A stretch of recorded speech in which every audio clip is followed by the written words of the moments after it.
Assalamualaikum warahmatullahi wabarakatuh. Perkenalkan, saya Nurjayanti SPD. Saya adalah guru di SMA Negeri 3 Wera, Kecamatan Wera, Kabupaten Bima, NTB. Sekaligus mahasiswa PPG dalam jabatan tahun 2023 di LPTK Nusa Cendana Kupang.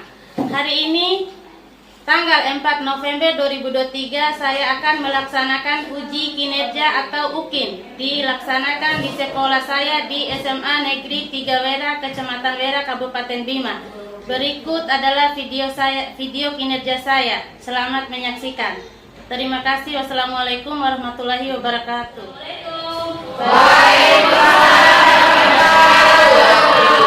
Gimana kabarnya? Baik. Masih semangat? Masih. Iya, terima kasih. Selanjutnya, Ibu mohon kepada ketua kelas untuk memimpin doa di depan.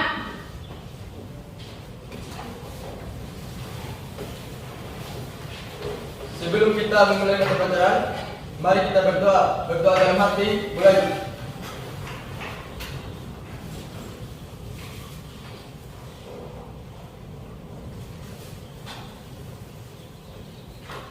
Berdoa selesai.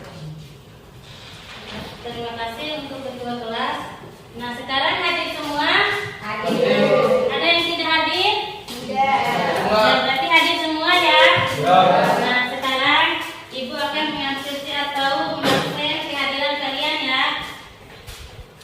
Nah, Ismi Yudhani, Hadir Bu. Lisa Mutmainah, Hadir Bu. Citra Lesti Mulyanti, Hadir Bu. Dea Ramadhani, Hadir Bu. Cinta Putri Liliana, Hadir Bu. Lucy Rahmawati, Hadir Bu. Elsa Restiana, Hadir Bu. Ismi Jiswati, Gembira Nuraini, Hadir Bu. Noviana Putri, Hadir Bu. Agus Timansa, Hadir Bu. Salma Hadir, Bu. Al-Farisi, Putri Bima Fazira. Hadir Bu. Nah, terima kasih. Sekarang masih ingat dengan materi yang kemarin? Masih. Nah, apa materi yang kemarin? Manusia. Gerak pada manusia ya. Di dalam sisi gerak pada manusia itu ada berapa jenis? Dua. Nah, coba sebutkan. Ada alat aktif dan ada alat Iya, gerak ada alat gerak aktif dan pasif. Nah, sekarang kita memasuki materi sistem sirkulasi atau sistem peredaran darah. Nah, di dalam sistem peredaran darah itu ada komponen darah, ada golongan darah, ada pembekuan darah. Nah, Ibu mau bertanya, kenapa kita ketusuk jarum? Saya Bu. Iya, silakan.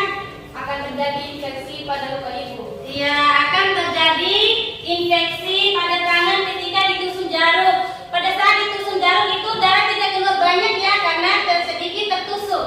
Jadi dia akan menimbulkan infeksi. Nah, kemudian mengapa kita perlu mengetahui golongan darah kita? Siapa yang bisa? Saya Bu. Iya, silakan. Kenapa kita perlu mengetahui golongan darah kita? Karena golongan darah merupakan hal yang sangat penting untuk kita ketahui. Nah, iya, karena golongan darah itu merupakan sangat penting dalam kehidupan kita ya. Tanpa kita mengetahui golongan darah kita tidak tahu keturunan kita dan keluarga kita. Seperti itu ya.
Kemudian yang pertama itu komponen darah.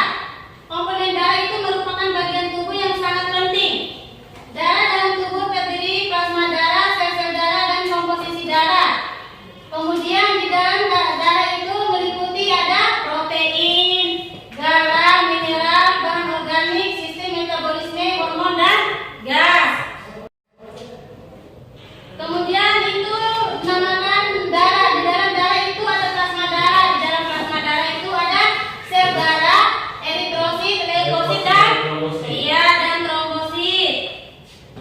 Nah, kemudian plasma darah. Plasma darah itu mengandung protein yang tersusun atas albumin, globulin, dan fibrinogen. Albumin mempunyai peran untuk menjaga tekanan osmosis darah. Globulin itu berfungsi sebagai antibodi. Dia itu fungsinya sebagai antibodi yang untuk memperkuat daya tahan tubuh kita. Seperti itu. Nah, di dalam plasma darah itu memiliki beberapa fungsi. Yang pertama itu mengangkut limbah. Nah, kemudian menjaga keseimbangan cairan yang ada dalam tubuh. Kalau kita ada kekurangan cairan itu, tubuh kita akan merasa lemah. Nah, dengan adanya plasma darah ini akan memberikan cairan-cairan yang ada di dalam tubuh kita sehingga kita dapat mengembalikan energi kita yang hilang. Seperti itu. Kemudian yang ketiga itu membantu proses pembekuan darah. Nah, plasma darah ini juga akan membantu ketika pembekuan darah. Yang namanya pembekuan darah itu apa? Keringnya darah di dalam tubuh kita ketika kita mengalami luka. Ada contohnya itu yang tempat-tempat ketika luka itu akan ada yang kering.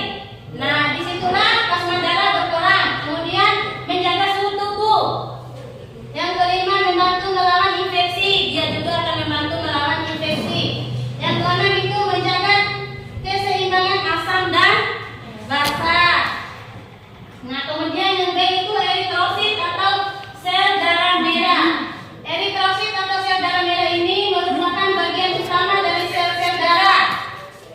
Sel darah rata-rata jumlah eritrositnya dalam setiap 1 mm adalah saking banyaknya sel darah merah itu dia memiliki 5 miliaran sel darah merah yang ada di dalam tubuh kita.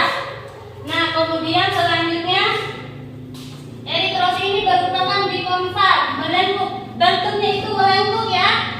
Dia itu melengkung ke dalam. Melengkung ke dalam seperti piring, jadi berupa piring. Pada bagian tengah merupakan cengkungan. Rata-rata panjangnya seperti eritrosit itu 8 mm dan lain sebagainya.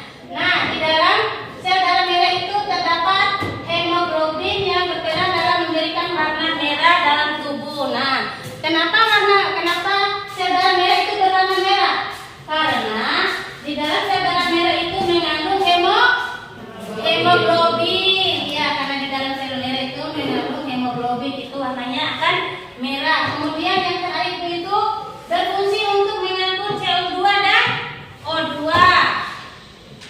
Nah, seperti itu, coba perhatikan gambarnya. Seperti itulah bentuk sel darah merah. Dia itu melengkung ke bawah seperti piring ya. Seperti itulah bentuk sel darah merah. Kemudian leukosit atau sel darah putih. Leukosit atau sel darah putih ini dia bisa melacak, kemudian melalui organisme atau molekul asing penyebab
Nah, kemudian trombosit atau keping darah. Trombosit atau keping darah ini disebut sebagai keping darah. Komponen darah inilah yang berperan dalam pembekuan darah. Jika ada bagian tubuh yang mengalami luka, yang berperan itu adalah trombosit atau keping darah. Nah, kemudian di sini adalah proses pembekuan darah. Nah, proses pembekuan darah ini bagaimana tubuh memberikan respon jika ada bagian tubuh yang mengalami luka, bagaimana responnya. Nah, ketika kulit terluka, darah akan mengalir keluar untuk beberapa waktu. Ketika kita mengalami luka, darah kita akan keluar. Dalam beberapa waktu, akhirnya berhenti dan mengering. Disitulah terjadinya proses pembekuan darah. Nah, pembekuan darah ini termasuk mekanisme yang sangat penting dalam tubuh guna mencegah terjadinya kehilangan darah berjumlah banyak akibat luka. Respon yang diberikan pertama adalah pecahnya trombosit. Pecahnya trombosit yang mampu menghasilkan trombokinase. Kemudian dihasilkan protongi dengan bantuan CO12 dan vitamin K akan membentuk trombon. Kemudian dibentuk fibrinogen yang akan menjadi benang-benang fibrin. Nah, inilah proses pembekuannya.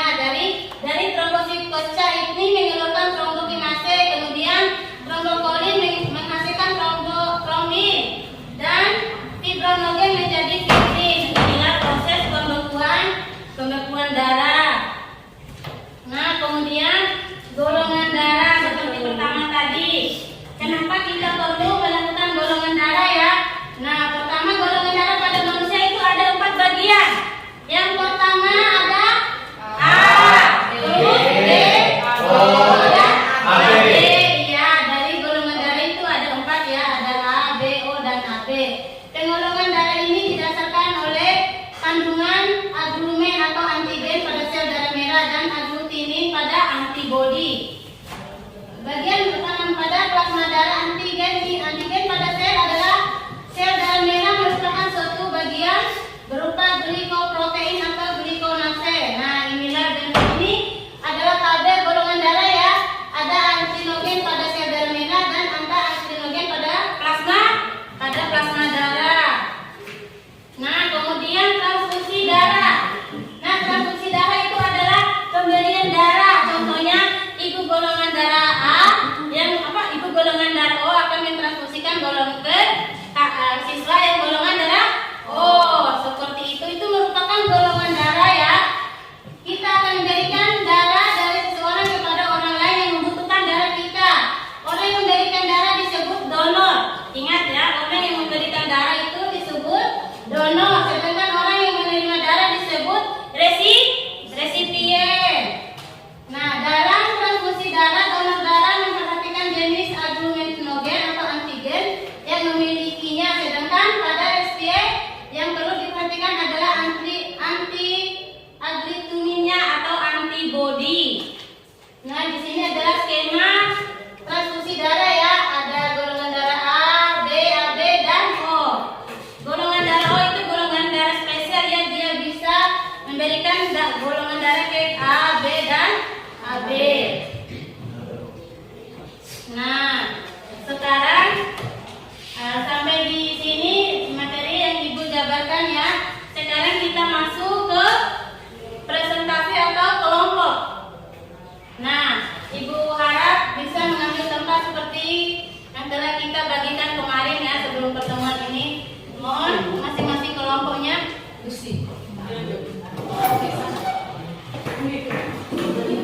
Kalau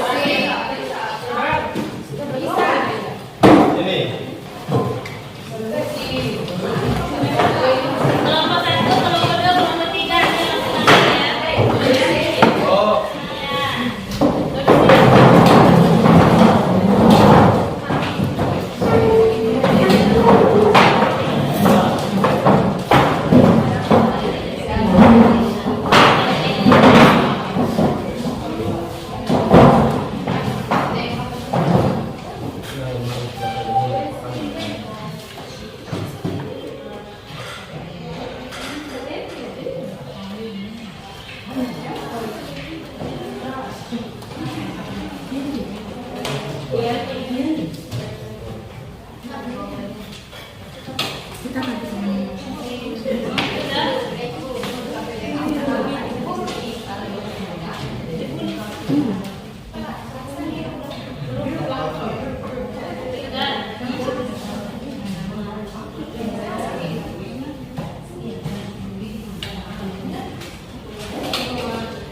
sambil ibu satu kalian ibu beri kesempatan untuk mengisi LKPD-nya, kalian sambil dengan apa? Memperhatikan video yang ada di info depan ya. Nah, sebentar.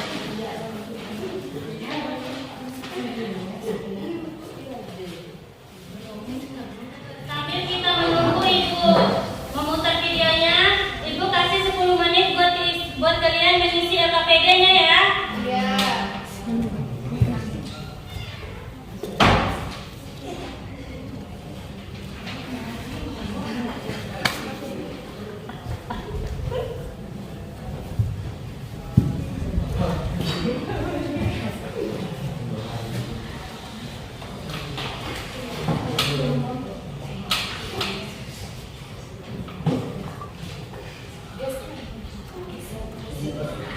Nah, coba perhatikan.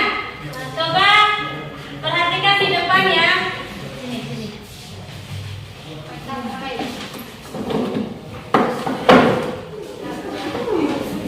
Nah, coba perhatikan di depan. Amati video ini ya.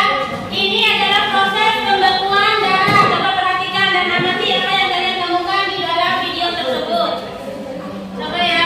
Ibu memberikan waktu 10 menit ya untuk kalian memahami dan melihat apa saja yang ada di dalam video tersebut. Coba perhatikan. Coba lihat dulu videonya sambil kalian mengerjakan LKPD-nya ya.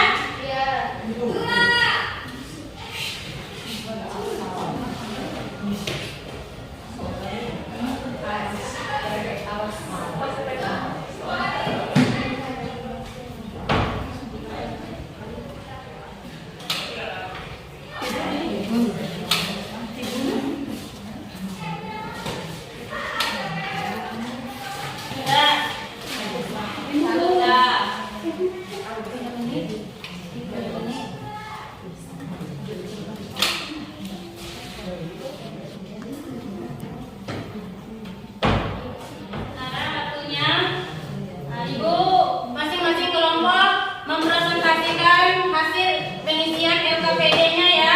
Nah, ibu harap untuk penampilan pertama itu kepada kelompok 1. Nah, mohon kelompok 1 untuk maju ke depan.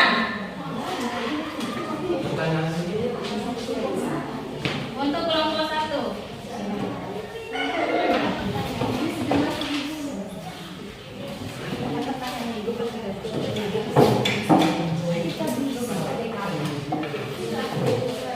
Kelompok 1, silakan di depan.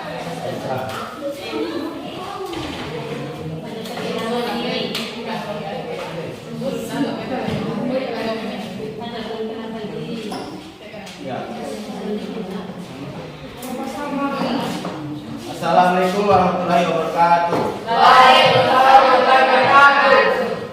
Berdirinya kami depan sini selaku kelompok pertama ingin mempresentasikan tentang proses pembekuan darah.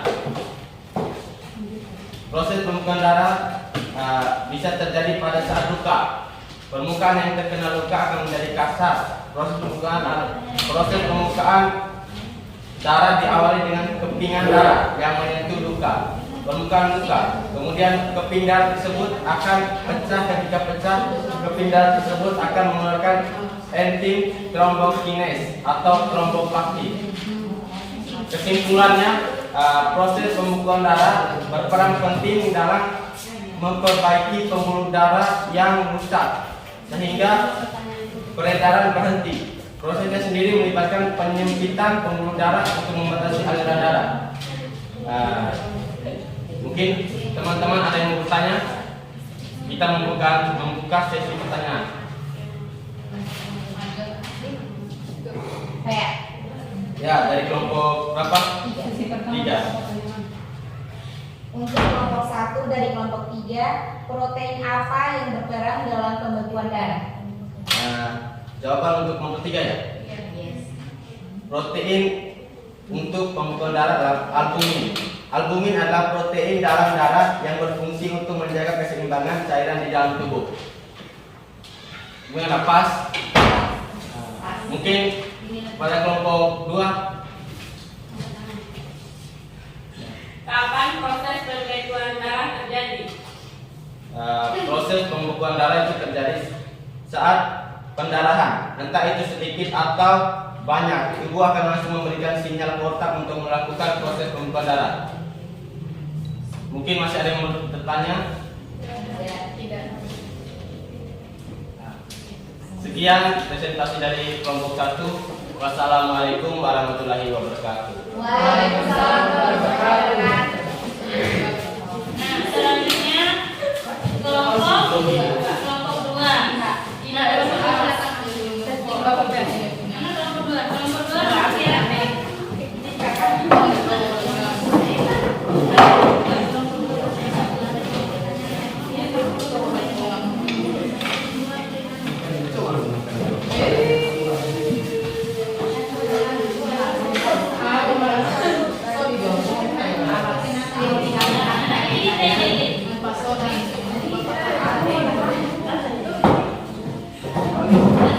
Assalamualaikum warahmatullahi wabarakatuh.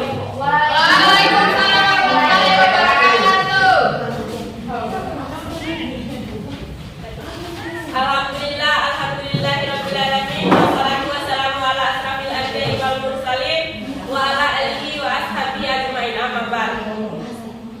Pertama-tama marilah kita panjatkan puji syukur atas kehadirat Allah Subhanahu wa taala yang telah melimpahkan rahmat dan karunia-Nya kepada kita semua sehingga kita dapat berkumpul di tempat yang sederhana ini.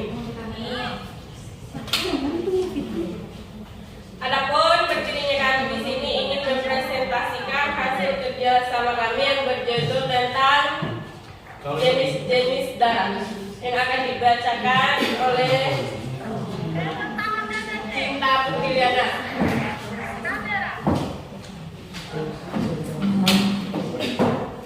Tiga jenis darah pada manusia. 1. Plasma darah mengandung protein yang tersusun atas albumin, globulin, dan fibrinogen. Albumin mempunyai peranan penting untuk menjaga tekanan osmotis darah. Globulin berfungsi sebagai antibodi tubuh. 2. Enterosit. Sel darah merah merupakan bagian utama dari sel-sel darah. 3. Leukosit atau sel darah putih adalah melacak dan kemudian melawan mikroorganisme atau molekul asing penyebab penyakit atau infeksi seperti bakteri, virus, dan jamur.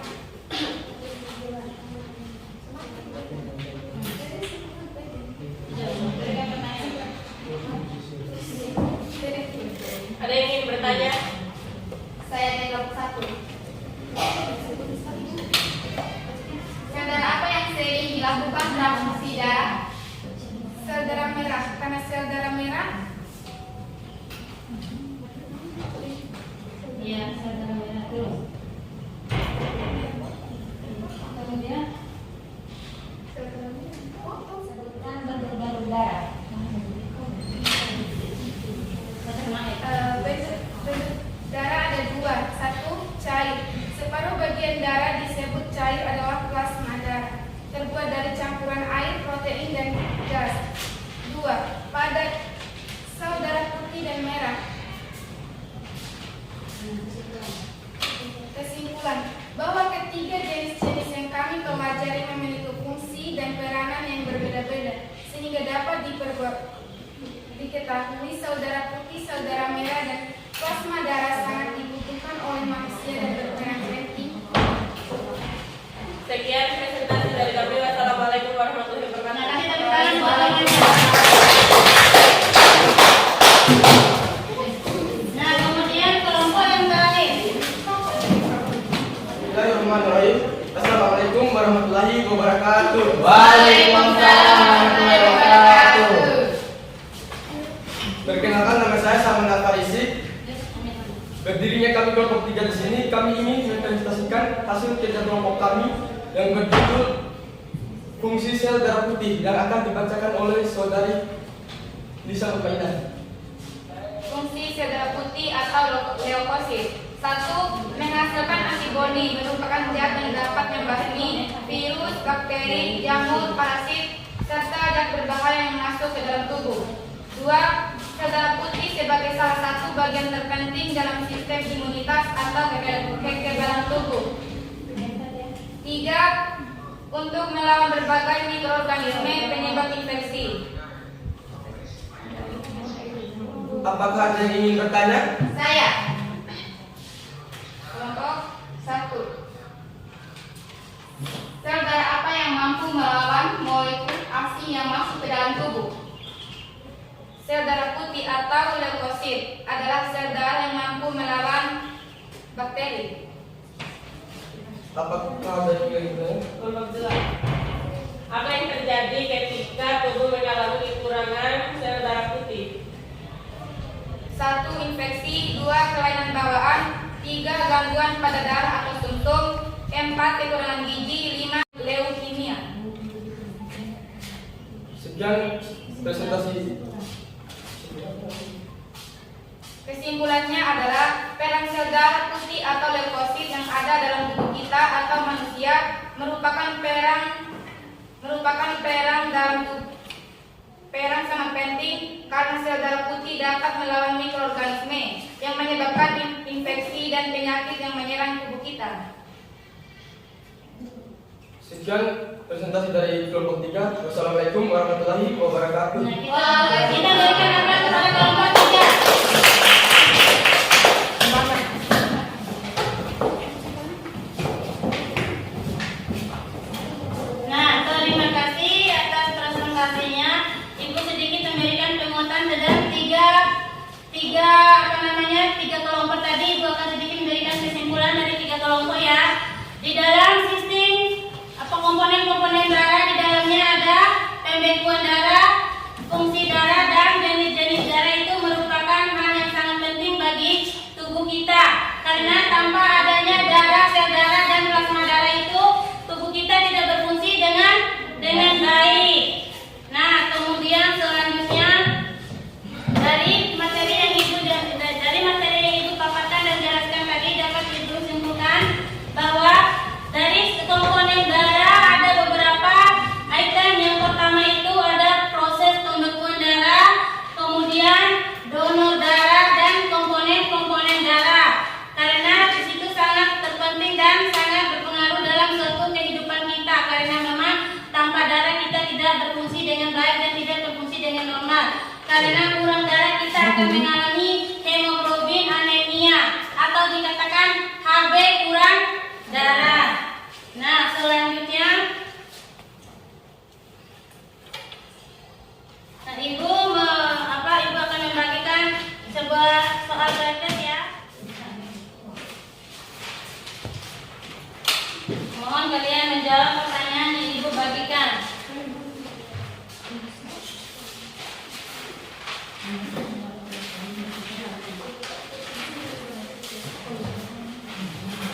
Nah, dengan Ibu membagikan soal itu, Ibu hanya ingin melihat sejauh mana kalian mendalami materi yang telah Ibu paparkan di depan ya.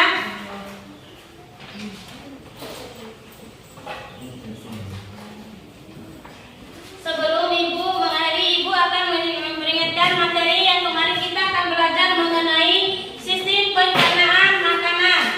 Nah, di dalam pertemuan selanjutnya Ibu akan menjelaskan sistem pencernaan makanan.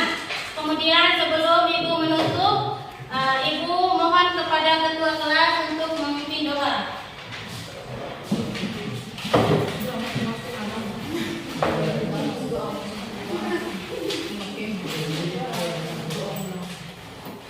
Sebelum kita tutup kegiatan belajar mengajar kita, mari kita sama-sama berdoa dalam hati. Berdoa mulai.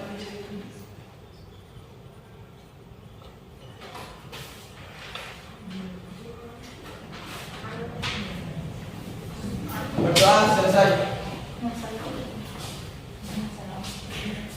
Nah, terima kasih kepada ketua kelas.